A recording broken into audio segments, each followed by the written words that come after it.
আপনারা 1 নম্বর বলেছেন রাষ্ট্র পরিচালনার ক্ষেত্রে ইসলামী শরিয়াকে সর্বোচ্চ গুরুত্ব দিতে হবে এবং আপনারা ভিন্ন ধর্মাবলম্বীদের ন্যায্য অধিকার নিশ্চিত করার কথা বলেছেন। খুবই ভালো করেছেন। আমরা গণতান্ত্রিক রাষ্ট্রে আধুনিক রাষ্ট্র পরিচালনার যে ধারণা, সেই রাষ্ট্রের সকল নাগরিকদের, ধর্মাবলম্বীদের, ধর্মবর্ণ সকলের অধিকার আচার অনুষ্ঠান নিশ্চিত করার দায়িত্ব অবশ্যই নিতে হয়। সাংবিধানিকভাবে আমাদের অনুচ্ছেদ 28 এবং 41 আপনারা দেখবেন, সেই আচার অনুষ্ঠানের স্বাধীনতা, উপাসনালয়ের স্বাধীনতা এবং ধর্মের ভিত্তিতে যে বৈষম্য করা যাবে না, সেগুলো নিশ্চিত করা আছে। বিষয় হলো সেটা বাস্তবায়ন করতে হবে। আমরা ইনশাআল্লাহ সবসময় আমরা বলে থাকি, আজকেও পুনরুচ্চারণ করি, কোরআন এবং সুন্নাহর বিপরীতে বাংলাদেশে কোনো কানুন করা হবে না এবং যদি থাকে সেই বিষয়ে বাতিল করা হবে ইনশাআল্লাহ। আপনারা জানেন, রাষ্ট্র পরিচালনার মূলনীতিতে শহীদ রাষ্ট্রপতি জিয়াউর রহমান মহান আল্লাহর উপর আস্থা এবং বিশ্বাস স্থাপন করেছিলেন। প্রস্তাবনায় এবং রাষ্ট্র পরিচালনার মূলনীতি অনুচ্ছেদ 8-এ সেইটা আওয়ামী ফ্যাসিস্ট গোষ্ঠী সংবিধান থেকে উচ্ছেদ করে দিয়েছিলেন, আপনারা জানেন। সেটা ইনশাআল্লাহ পুনর্বহাল করা হবে। আপনারা এখানে বলেছেন রাষ্ট্রের জনকল্যাণ এবং সেবামূলক কার্যক্রম ইমাম খতিবদের অংশগ্রহণ। সেটা তো আপনাদের ইমানি দায়িত্ব। কেউ আপনাকে সেই দায়িত্ব বর্তানোর জন্য বসে থাকবে না। আপনাদের ইমানি দায়িত্ব, আপনারা সেটা পালন করবেন। অবশ্যই রাষ্ট্রীয় পর্যায়ে, ইউনিয়ন থেকে সর্বোচ্চ পর্যায়ে কিভাবে সেটা নীতিমালার মধ্যে নিয়ে আসা যায়, সেটা আমরা পরীক্ষা নিরীক্ষা করবো ইনশাআল্লাহ, সবার সাথে আলোচনা করে। আপনারা বলেছেন দাওরায়ে হাদিস সনদপ্রাপ্ত আলেমদেরকে সরকারি মসজিদের ইমাম, খতিব এবং স্কুল কলেজের ধর্মীয় শিক্ষক, কাজী পদে নিয়োগ। এগুলো যদি নীতিমালা এবং আইন কানুনে স্পষ্ট উল্লেখ না থাকে, সেগুলো জাতীয় সংসদে আপনাদের সকলের সাথে আলাপ আলোচনা করে কিভাবে নীতি প্রণয়ন করা যায়, আইন প্রণয়ন করা যায়, সেই বিষয়টা আমরা সেটা আবশ্যিকভাবে দেখব ইনশাআল্লাহ। এখানে তো তালি দেওয়ার কোনো মাহল নয়, সেই জন্য আপনারা অন্তত মারহাবা বলতে পারেন। বলেছেন ওয়াকফ সম্পত্তি অপব্যবহার রোধে।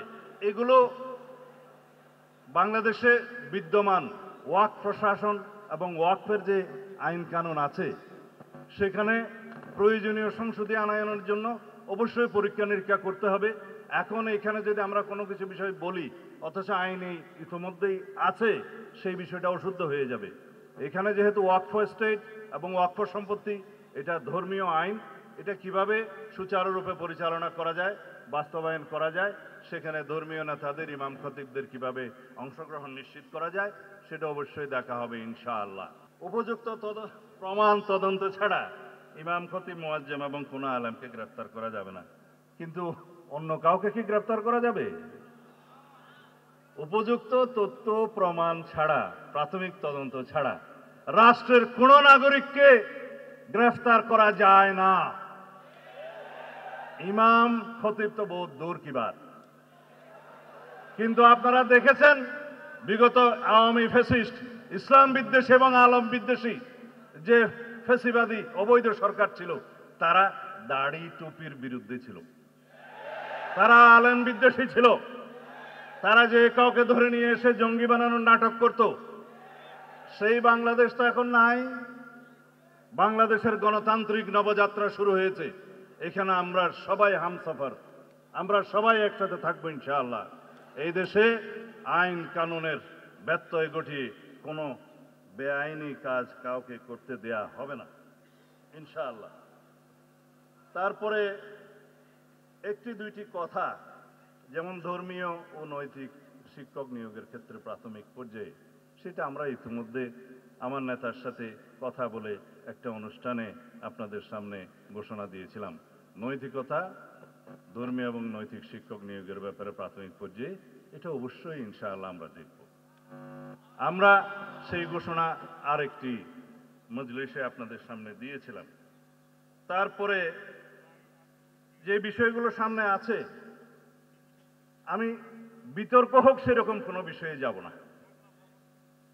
আমরা সবাই রাসূলুল্লাহ সাল্লাল্লাহু আলাইহি ইসলামের মদিনা ইসলামে বিশ্বাস করি এবং আমরা বাংলাদেশে যত ফিরকা ফিতনা আছে এগুলোর অবসান চাই। অবশ্যই আপনারা সম্মিলিতভাবে সেভাবে কাজ করবেন। কোন রকমের যাতে রাজনৈতিক বক্তব্য, আপনারা যে মসজিদের ইমাম, আমরা এটাকে দ্বীন এবং দ্বীনিয়াতের চর্চা কেন্দ্র হিসেবে প্রতিষ্ঠা করেছি। আল্লাহ রাব্বুল আলামিন রাসূলুল্লাহ সাল্লাল্লাহু আলাইহি ওয়াসাল্লামের মাধ্যমে সেটা শুরু করেছেন, প্রতিষ্ঠা করেছেন।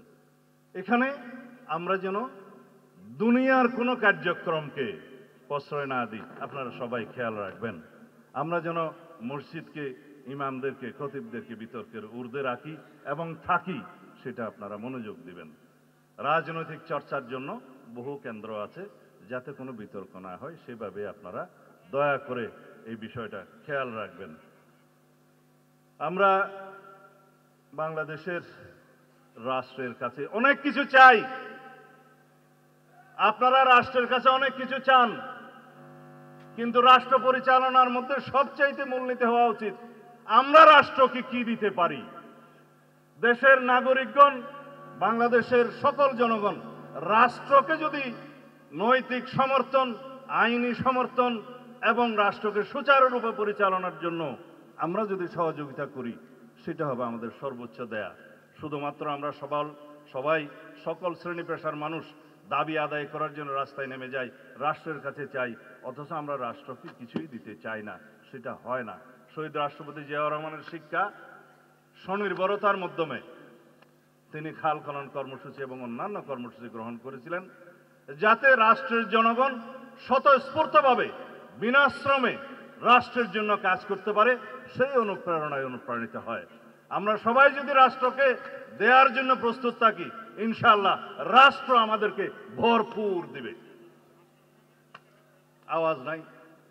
আমরা রাষ্ট্রকে দিতে চাই না, আমরা সবাই রাষ্ট্রকে দিতে চাই না, রাষ্ট্র গণতান্ত্রিকভাবে চলুক সেজন্য সহযোগিতা করতে চাই না, সবাই চাই।